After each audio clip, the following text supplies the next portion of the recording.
this fish lure right off the surface of our pond. And she's got it. Let's give her a round of applause for that, everyone. Now these eagles are found here in Ontario, and chances are if you were to see them, they'd be hanging around bodies of water because they absolutely love to eat fish. Now many of you may not be familiar with the quite unfortunate past that these eagles have had.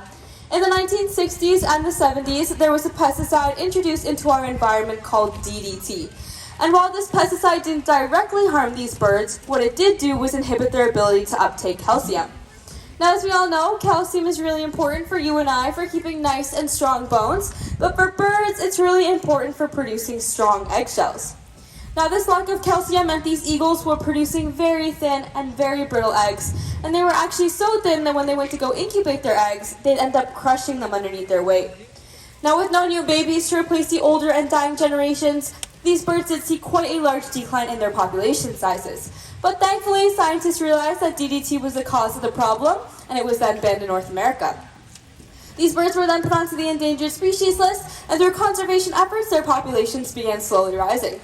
In 2007, they were officially removed off the endangered species list, and quite recently here in Ontario, they were removed off the species at risk list. And that just goes to show you guys how important conservation efforts are for protecting beautiful animals like our bald eagle. Now, the next bird that's going to be coming out for us in just a second is actually my favorite bird here at Safari, and she may be yours as well. Her name is Johnny, and Johnny is one of our striated caracaras. And here she comes out from the left. Now, Johnny's a bit of a goofball. She's a pretty talkative bird, but the first thing you might notice about her is she's quite the tripping hazard. Now, this bird is super comfortable on the ground, but not to worry, this is totally normal, as these birds are found on the Falkland Islands, which are just off the coast of South America. And on these islands, there are no native predators or trees, so they've actually adapted an on-the-ground lifestyle with a higher body mass. Now, they're also incredibly resourceful, as Johnny here is going to show us by figuring out this little puzzle we have for her on the field. And they have actually been seen to flip over flower pots and rocks on the Falkland Islands as well. Now, these striated caracaras are actually the most intelligent raptor species, and they are so smart that they learned that if they team up together, they're able to take down prey as large as sheep, which is very impressive, as that is about a 3-pound bird. Now, however impressive this may be, the farmers of the Falkland Islands didn't enjoy this very much, and so they did begin hunting these birds down quite near to extinction. But again, conservation has stepped in, and they're doing just fine now, with about 500 breeding pairs left in the wild. And that again goes to highlight the importance of conservation efforts. Now, before our next two birds come down, I was wondering if we had any brave kids in the audience today that wanted to volunteer and do a bit of running. So I'm going to have you guys put your hands up super high. I'm only going to pick a few kids from each stand, so please only come down if I do pick you. And I'll have you guys meet me right here by this gate, and we'll let you onto the field. Alright, you at the green at the back and you in the blue can come down. You in the very back of the blue and you up front in the dress can come. You up front in the gray and you in the orange and you in the black can come down. You in the black, you in the pink and you in the dress can come. You at the very back in the red and you in the black shirt can come down.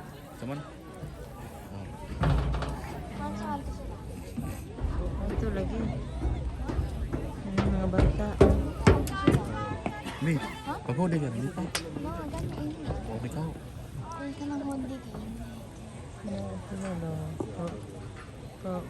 Si Papa B. Init din ako. Gibi. All right, it looks like we have a pretty good group of volunteers over here, and I'm going to have you guys warm up in just a second. Do you guys see that stone wall at the back of our field? All right, so in just a second, I'm going to have you guys run down there, stop, and then just wait for further instructions, okay? All right, go ahead.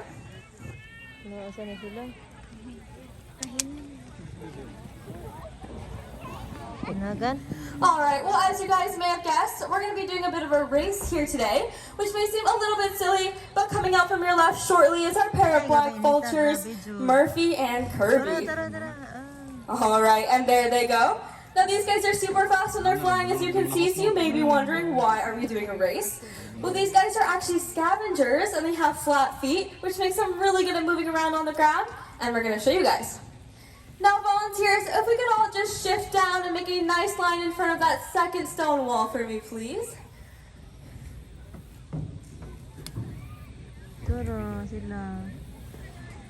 All right, perfect. So I will have some rules for you guys, so super important for all listening. The most important rule is you guys have to stay on the left side of me, okay? So I'm going to be standing here. Make sure you guys run on this side of the field. Now you guys are going to be running back to the gate that we just let you in at, and just make sure you run as fast as you can without tripping. And if you do happen to trip, you want to get up pretty quickly, because these birds do like to eat things that look dead. Alright, audience, do we have any support for our brave volunteers? Alright, awesome, and how about for our vultures? Alright, I'm going to need you guys to cheer as loud as you can for your team. Volunteers, are you guys ready? Alright, in 3, 2, 1, go! Alright, looks like we have some pretty speedy volunteers over here. The vultures, they're cheating a bit, they're using their wings, but they didn't stand a chance. Our volunteers were too fast. Let's give them a huge round of applause, everyone. Great job, guys, and you guys can all go home now and brag to your friends and families that you were officially faster than a black vulture. Now we like to bring volunteers down here to show you guys just how cool these vultures are with their flat feet, but also that they're not deserving at all of this horrible reputation that they normally get. Now here in Ontario, we do have our native turkey vultures, and chances are you guys have probably seen them here before enjoying some roadkill on the side of the road. And while that might be gross and disgusting to us, these vultures are actually incredibly important to our ecosystem. And this can actually be seen in areas that are suffering from vulture crises, like in Africa or India. Now these places have seen a vulture population decline of up to 95%. And with this decline actually comes a direct increase in the amount of human death and disease. And this is because vultures have an incredibly strong stomach acid, which is capable of breaking down bacteria and viruses like rabies or anthrax, which can harm us. So the next time you guys see one of our native turkey vultures on the side of the road enjoying a meal, make sure to move over with your car, give them a lot of room, and also maybe say a little thank you for doing their job as nature's cleanup crew and making sure we all stay nice and healthy. Now, does anyone here know what the fastest animal on the planet is? You can just shout it right out. Cheetah. Now that's a great guess, and these guys can go about 100 kilometers an hour, but the bird we're bringing out for you next can actually go triple that speed, and has been known to go up to 350 kilometers an hour. So out from your left shortly is Bobby, and Bobby is one of our peregrine falcons. Now, while Bobby isn't going to be going quite that fast for us today, he is hopefully going to be showing off some of his speed in a demonstrated aerial hunt. Now, our trainer has a winged lure she's going to be swinging around, aiming to mimic some of Bobby's fast-moving aerial prey. And right now, we can see Bobby kind of going all over the place. He's taking some circles, going behind some buildings, and may even go above some of the stands. And this is actually a totally normal part of the hunt, and it's called waiting on.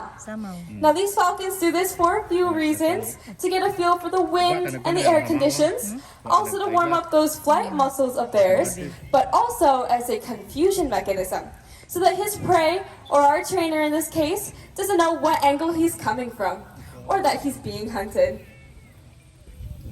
Now these birds get their incredible speeds by going super high up, tucking in their wings and diving straight down. And this is called the stoop period of the hunt. And let's see if Bobby can make a catch for us. And we can still give him a big round of applause. He was going pretty fast to get that. And he'll grab it at the end here. Now these falcons are very skilled hunters, and oftentimes they are able to grab their prey right out of the air. But as I said, they can also go incredibly fast. So sometimes they're going a bit too fast to just grab their prey. So what they'll actually do then is they'll ball up their feet and they'll punch their prey. Now usually they're going fast enough to kill it right on impact, but if that's not the case, these falcons also have a specialized adaptation called the tomial tooth, which is a little groove on their beak, and it lets these birds crack open the vertebrae of their prey so they can enjoy their meal that way. Now these birds also have specialized striping underneath their eyes, which are similar to the stripes you may see under a cheetah's eyes or even under your favorite football player's eyes. Now they're called mallard stripes, and they help the bird deal with the brightness of the sun and actually allow these falcons to chase their prey directly into the sun, effectively blinding their prey and letting them get a nice meal out of it that way. Now here at African Lion Safari, we do take part in several conservation programs and projects, but one that is very near and dear to our heart is for a small predatory songbird called the eastern loggerhead shrike. Now, these are one of Ontario's most endangered songbirds, but thanks to you guys coming out and supporting us, we've been